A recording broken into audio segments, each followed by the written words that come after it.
1981 में इजराइल के F-16 लड़ाकू विमान स्क्वाड्रन ने इराक की राजधानी बगदाद के पास ओसीराक शहर में एक विशाल विस्फोट किया। यह विस्फोट इराक की परमाणु बम निर्माण साइट पर था। मोसाद को इराक के परमाणु बम बनाने के प्रयास की खबर मिली थी और इसके बाद इस साइट को नष्ट करने की योजना बनाई गई। मोसाद द्वारा दी गई खुफिया जानकारी के आधार पर ऑपरेशन ओसीराक सफल रहा, लेकिन इस मिशन के बाद भारतीय खुफिया एजेंसी रॉ ने तेल अवीव से संपर्क किया और पाकिस्तान के परमाणु बम निर्माण के प्रयासों पर चर्चा की कि क्या यह भी ऐसा ही हमला किया जा सकता है क्या। रॉ और मोसाद ने मिलकर पाकिस्तान के इस्लामाबाद के पास काहुटा के बारे में जानकारी प्राप्त की। काहुटा की अंडरग्राउंड साइट पर पाकिस्तान द्वारा परमाणु बम बनाने का काम जारी था। इजराइल और भारत ने काहुटा पर स्ट्राइक करने की योजना बनाई, लेकिन इंदिरा गांधी का आखिरी समय में आदेश आया और ऑपरेशन को रोक दिया गया। लेकिन इजराइल और भारत का संयुक्त ऑपरेशन रद्द करने का कारण क्या था और एक गलती के कारण पाकिस्तान ने अपनी परमाणु बम कैसे बनाया, इसकी पूरी कहानी मैं आपको इस वीडियो में बताऊंगा। नमस्कार, मेरा नाम है विशाल, आप देख रहे हैं story.com हिंदी।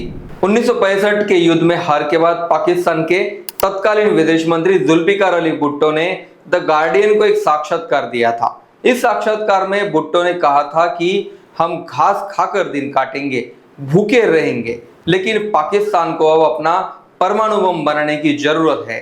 1971 में भारत द्वारा पाकिस्तान को पराजित करने के बाद भुट्टो ने सत्ता संभाली और उन्होंने परमाणु प्रोजेक्ट पर काम शुरू किया।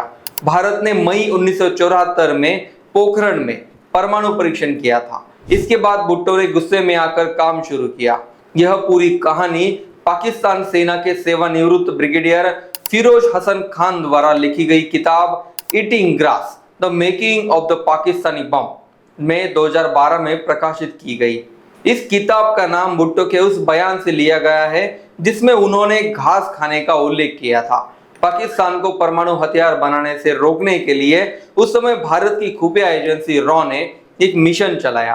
अगर आपने मिशन मजनू फिल्म देखी है तो आपको ऑपरेशन काहुटा का अंदाज लग जाएगा। रॉ को इजराइल के मोसाद इस खुफिया एजेंसी का भी साथ मिला।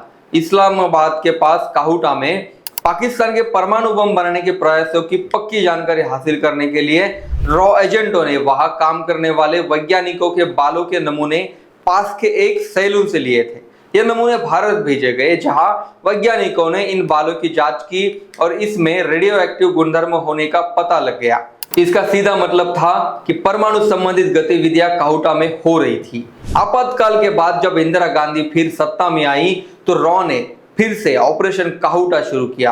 1981 में इजराइल ने इराक के ओसीराक में परमाणु बम बनाने के प्रयासों को नष्ट कर दिया था। इजराइल का मानना था कि यदि एक जिहादी देश जैसे इराक के हाथों में परमाणु बम आता है तो सिर्फ इजराइल ही नहीं बल्कि दुनिया के सभी आसपास के देशों की सुरक्षा खतरे में पड़ जाएगी। इजराइल का यह मत था कि सिर्फ इराक ही नहीं बल्कि पाकिस्तान और ईरान के हाथों में भी कभी परमाणु बम नहीं आना चाहिए।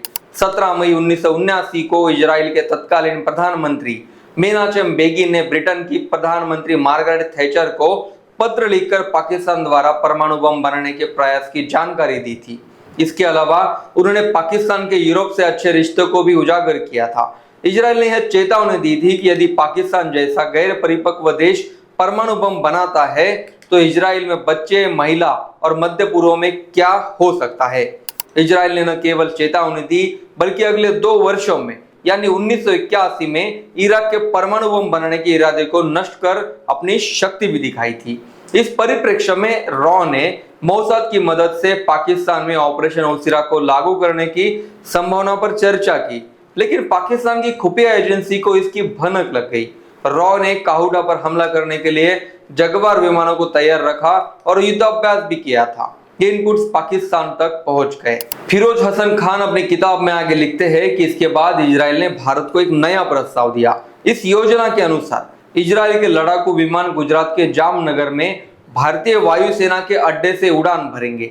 कहीं उत्तर भारत में ईंधन भरने के बाद पाकिस्तान की रडार से बचने के लिए हिमालय के पार यात्रा करेंगे। इंदिरा गांधी ने इस योजना को मंजूरी दी। हालांकि उस समय के अमेरिका के राष्ट्रपति रोनाल्ड रीगन ने इंदिरा गांधी पर दबाव डाला। उन्होंने चेतावनी दी कि यदि भारत ने यह ऑपरेशन किया तो इसके गंभीर परिणाम होंगे। अमेरिकी दबाव के कारण अंततः भारत को आखिर वक्त में यह ऑपरेशन रद्द करना पड़ा। 1982 और 1984 में पाकिस्तान ने अमेरिका से तत्काल मदद मांगी, जिसके कारण इजराइल के विमानों को भी वापस लौटना पड़ा। 1982 में द वॉशिंगटन पोस्ट और 1984 में एबीसी न्यूज ने भी यह खबर दी थी कि इजराइल और भारत मिलकर पाकिस्तान पर हमले की योजना बना रहे थे। इसके परिणाम स्वरूप अंतरराष्ट्रीय दबाव के कारण भारत को मिशन रद्द करना पड़ा। यह हमला उन यूरेनियम संयंत्रों पर किया जाना था जहां पाकिस्तान परमाणु बम बना रहा था, लेकिन अमेरिकी दबाव के कारण इंदिरा गांधी को इसके पीछे हटना पड़ा, अन्यथा पाकिस्तान कभी भी अपना परमाणु बम नहीं बना सकता था। 1988 में राजीव गांधी सरकार के दौरान पाकिस्तान और भारत के बीच एक समझौता हुआ था कि दोनों देशों के परमाणु बम निर्माण केंद्रों पर हमला नहीं किया जाएगा। दोनों देशों ने आज तक इस समझौते का पालन किया है। अटल बिहारी वाजपेयी के समय भारत ने 11 और 13 मई 1998 को पोखरण में दूसरी बार परमाणु बम का सफल परीक्षण किया और परमाणु बम वाले देशों की सूची में शामिल हो गया। इसके कुछ ही दिनों बाद पाकिस्तान ने भी परमाणु बम सफल परीक्षण किया। दोनों देश जो कभी एक दूसरे के कट्टर दुश्मन थे, अब परमाणु बम बनाने वाले देश बन गए। भारत के ऑपरेशन सिंदूर में पाकिस्तान के किराना हिल्स के अंडरग्राउंड न्यूक्लियर स्टोरेज को धमाके से नुकसान पहुंचा और रेडियोधर्मी लीक होने की खबरें आई है। इसके कारण एक बार फिर पाकिस्तान के परमाणु बम को लेकर दुनिया में चर्चा शुरू हो गई है। वीडियो अच्छा लगा तो आगे शेयर कीजिए, चैनल सब्सक्राइब कीजिए।